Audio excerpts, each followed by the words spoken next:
Maaari bang ma-detect sa newborn screening if may seizures or epilepsy ang isang bata? O kaya naman, mayroon ba tayong available technology in the market right now na pwede makapag-detect nito apart from the newborn screening po, Doc Mel? Thank you. Ang newborn screening po kasi, screening po ng mga congenital metabolic condition. May iba po doon na may present with seizures, pero hindi po lahat. Pwede pong hindi po connected yung epilepsy nila tungkol dun sa mga sakit na nakalagay po doon sa newborn screening.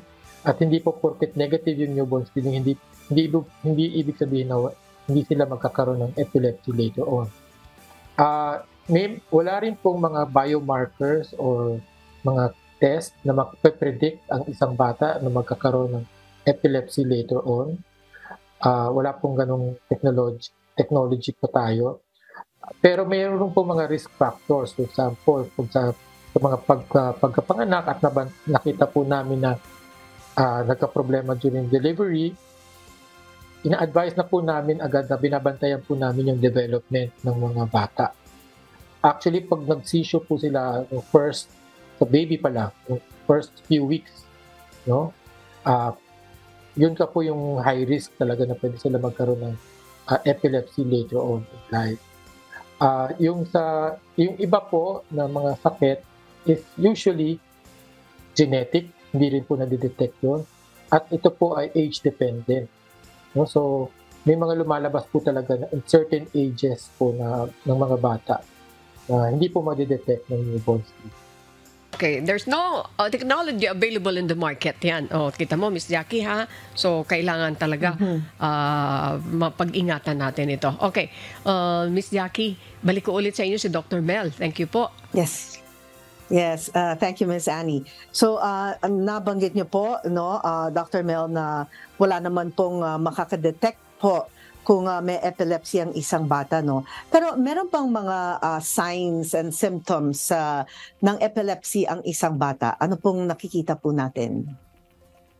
Ang unang-una pong presentation po kasi ng epilepsy is yung seizure po talaga. Masasabi lang po namin na may epilepsy ang isang tao kung nagkaroon talaga siya ng active seizure. May mga rare na mga bata na walang seizure, pero po may behavioral issues, no? Yung mga parang autistic o kaya parang may mga developments po sila na nawala, no? Tapos hindi po nakakapagsalita o para pong hindi po may behavioral issues po sila. May iba po doon na pwedeng pag tinest po namin at tinignan po namin yung takbo ng kuryente po nila, iba po yung takbo nila. Mas para pong may tinatawag namin continuous na epileptiform activity. Pwede pong mangyari po yun.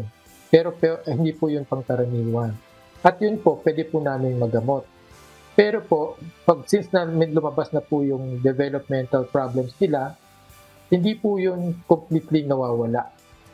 Pwede po namin mapa-improve o mapaganda po yung pero yung totally, sasabihin po namin ma-control o mag-improve yung development ng mga bata, ay hindi po yung, paminsan-minsan hindi po posible po talaga kasi paminsan-minsan matagal na po bago na nakita po namin mga pediatric neurologist yung bata. Ang importante po kasi pagka isang beses pa lang po na nag-convulsion ng isang bata na walang lagnat, importante po agad na makita sila ng pediatric neurologist kasi po titingnan po agad sila.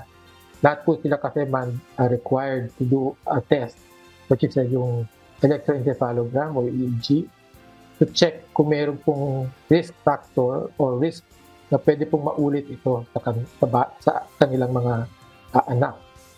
No? So kung meron po kami nakita na abnormality doon, then we can advise them to watch out kung mapaproject, matutulungan po namin sila na paghandaan yung second or third seizure ng anak nila.